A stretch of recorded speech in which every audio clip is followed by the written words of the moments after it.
Bonjour à tous et bienvenue dans la 114e News Gamer. Les consoles next-gen sont enfin toutes sorties dans le monde entier. Il est donc temps de célébrer nos consoles current-gen et cela, ça se passe au VGA. Et oui, les VGA sont renommés les VGX pour la sortie de la next-gen.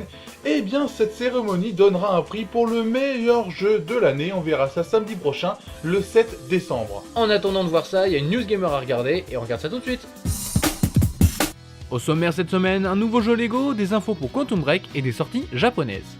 Cette semaine dans nos partenaires, nous vous parlerons de NBA Live 2014, des problèmes sur PS4 et de Warcraft le film. On passera au crible Gran Turismo 6, le retour de la simulation de course de voiture de chez Sony. Nous passerons aussi au crible Zulu, un nouveau film français avec des acteurs américains. On se quittera avec un film de guerre et Mark Wahlberg. Un nouveau Assassin's Creed va sortir d'ici le début d'année 2014. Et oui, l'épisode Assassin's Creed Libération, normalement exclusif à la PS Vita de base, se voit adapté sur les consoles de salon et sortira le 15 janvier prochain. On attend d'autres sorties venues du Japon, on voit ça à la fin de ce sujet. En attendant de le voir au VGA, Quantum Break nous en a appris un peu plus sur son déroulement. Le scénariste du jeu a révélé que vous serez aux commandes du héros, mais aussi du méchant de l'histoire, et que vos choix conditionneront votre aventure, ainsi que la série télé qui sera faite après. Quantum Break sortira exclusivement sur Xbox One en 2014.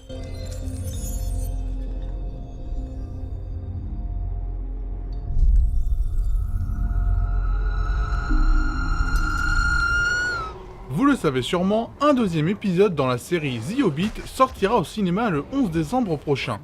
À cette occasion, TT Games a annoncé l'adaptation de la série en jeu vidéo Lego. Lego The Hobbit reprendra l'univers des deux films et sortira l'année prochaine.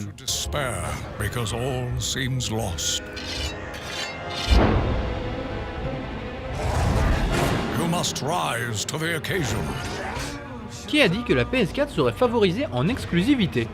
Pas Microsoft en tout cas, qui nous a sorti cette semaine une vidéo maison pour nous parler de Titanfall, Fable Legends ou encore de la série Halo, toutes des exclus Xbox One. Ajoutez à cela les différents contenus exclusifs des éditeurs tiers et vous obtenez une liste de très bons jeux pour 2014 sur la machine américaine. Il ne reste plus qu'à attendre la réponse de Sony.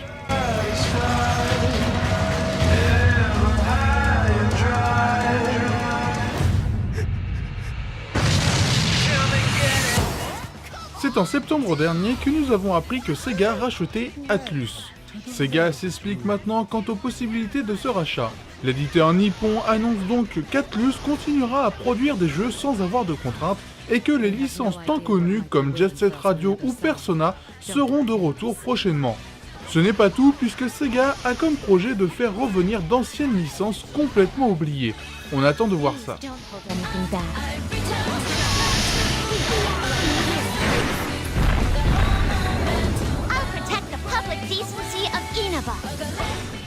Instant japonais dans cette News Gamer avec des annonces venues de Namco Bandai.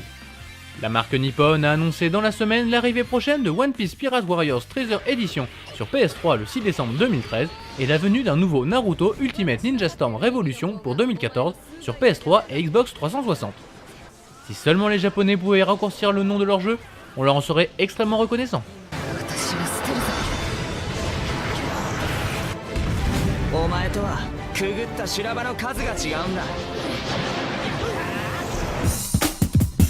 Microsoft est définitivement intransigeant envers son contenu publié. Et oui, vous savez très bien que la Xbox One permet de publier des vidéos directement enregistrées par la console, et bien certains joueurs ont un petit peu dit de gros mots durant ces vidéos et se sont vus bannir temporairement de cette fonction upload. Enfin, on verra bien ce qui arrivera plus tard. Et la PS4 aussi a eu des problèmes lors de sa sortie avec son PSN, on voit ce qu'il en est tout de suite. Lourde perte pour Microsoft. Pas en termes économiques mais en termes humains, car Corinne Yu, programmeuse graphique de l'éditeur américain depuis 2008, a décidé de rejoindre Naughty Dog. Pour information, c'est à elle que l'on doit les magnifiques décors de Halo 4 primés au VGA. Une très bonne pioche pour Naughty Dog donc.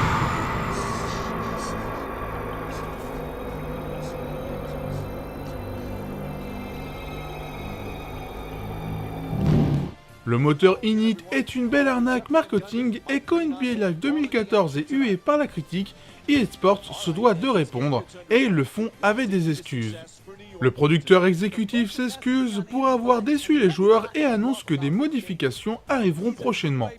L'homme reconnaît que les animations et les graphismes ne sont pas terminés, c'est très mauvais pour un retour de série et face à NBA 2K14, NBA Live 2014 fait pauvre. He can shoot with either hand in the post. He's a tremendous offensive rebounder. And when you dribble, drive and penetrate, throw it up to the rim and Sony craignait le pire et malheureusement, c'est ce qui s'est passé. Le lancement de la PS4 dans le monde entier a frôlé le désastre. En cause, des serveurs surchargés à cause de la première mise à jour obligatoire. Plusieurs personnes ont tout simplement dû patienter plusieurs heures avant de pouvoir jouer avec leur console. Une preuve que Microsoft reste leader sur les services en ligne.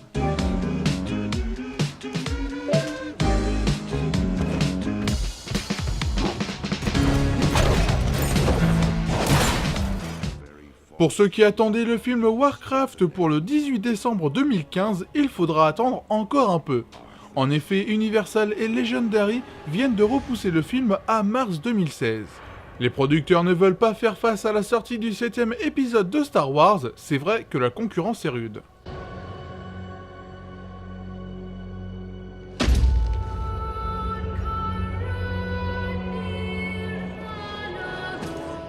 On a vu arriver cette semaine une bande-annonce pour le film Welcome to the Jungle. Rien à voir avec un documentaire sur les Guns N' Roses, c'est en fait une comédie avec pour acteur central Jean-Claude Van Damme. Au moins, la vidéo a le mérite de faire passer le temps. Jesus, get low and pilot. I'm gonna die. welcome to Big Mama Nature's house. Malgré l'arrivée des nouvelles consoles, il n'y a pas de jeux qui sortent sur celle-ci, du coup on vous passe au crib Gran Turismo 6 sur PS3, et pour le film vous pourrez aller voir au cinéma Carré la Revanche un petit peu violent, La Reine des Neiges de Disney ça c'est pour les enfants, vous aurez aussi Casse-tête chinois, nous on va aller voir un film français, Zulu. Zulu est un film qui nous emmène directement en Afrique du Sud et Gran Turismo 6 est l'épisode qui va réconcilier les joueurs avec la série. Gran Turismo 6, c'est le retour d'une franchise phare de chez Sony sur la PS3. Graphiquement, si on le compare à Gran Turismo 5, ce 6ème opus est bien meilleur. Certains décors sont mieux réussis que d'autres, mais si on parle des voitures, la réalisation est très bonne. Les voitures sont détaillées et ressemblent aux originales. La vue interne est elle aussi pas mal réalisée avec une bonne gestion des ombres. Par contre, il y a deux problèmes récurrents dans la série, l'effet de vitesse et les dégâts. Là encore, l'effet de vitesse est presque inexistant, surtout en vue interne. On n'a jamais l'impression d'aller très vite, c'est vraiment gênant.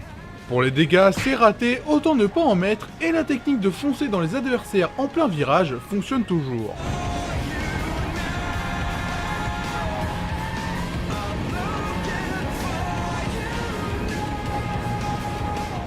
Gran Turismo 6 est toujours la simulation phare de Sony, mais il faut bien dire que le poids des années commence à se faire sentir sur un gameplay qui n'a quasiment pas évolué. On a donc un bon jeu de voiture, mais assez loin d'un Forza en sensation, dommage.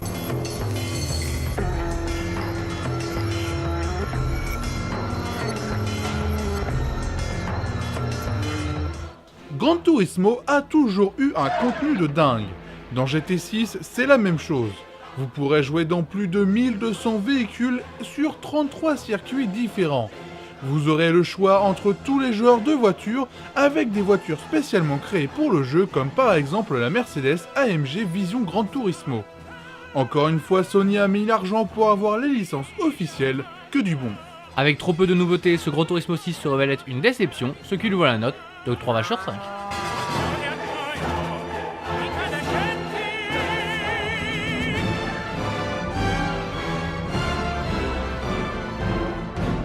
Pendant des années, l'apartheid a rongé l'Afrique du Sud, mais il semble bien que ce fait historique ne soit pas de l'histoire ancienne, comme le montre le film Zulu. Le casting de Zulu est plutôt bon. Il faut savoir que le film est réalisé par Jérôme Salle, un Français qui a déjà fait les deux Largo Winch et The Tourist.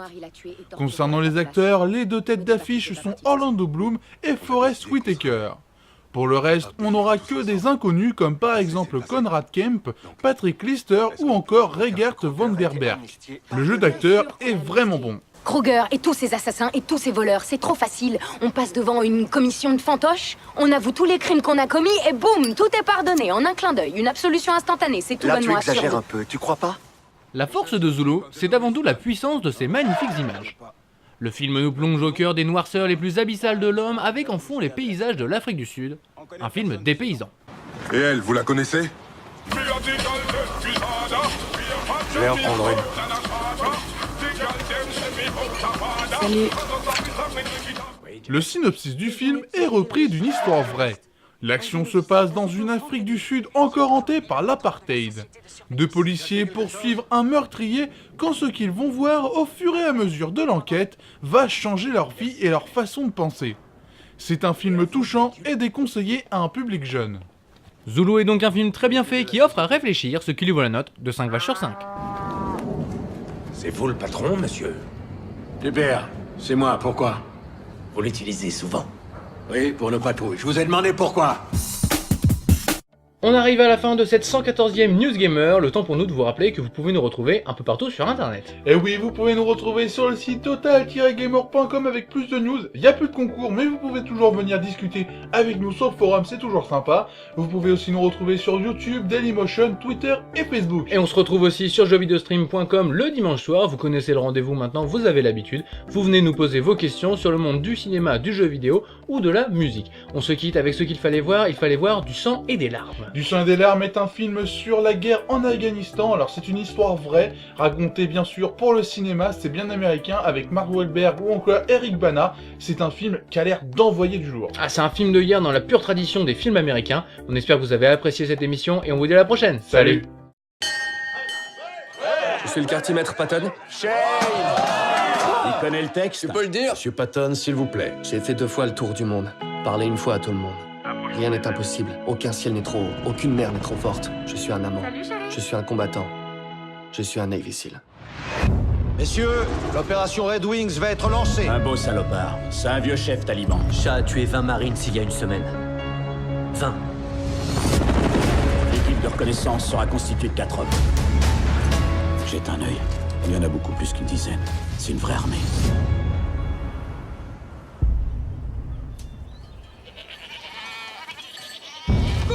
À terre, arrête! Bouge pas! Cette opération n'est plus possible. En fait, pour moi, on n'a que 2 options. 1, on les libère et on décampe. À la minute où ils arriveront en bas, on aura 200 djihadistes sur le dos.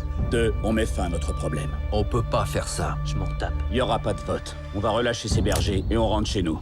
Reçu, lieutenant. Reçu.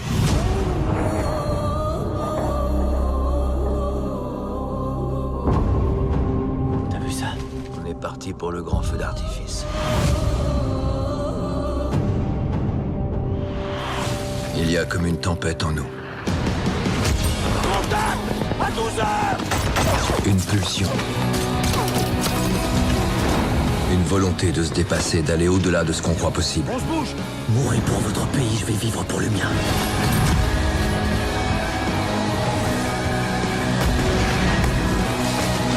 On est bien, hein?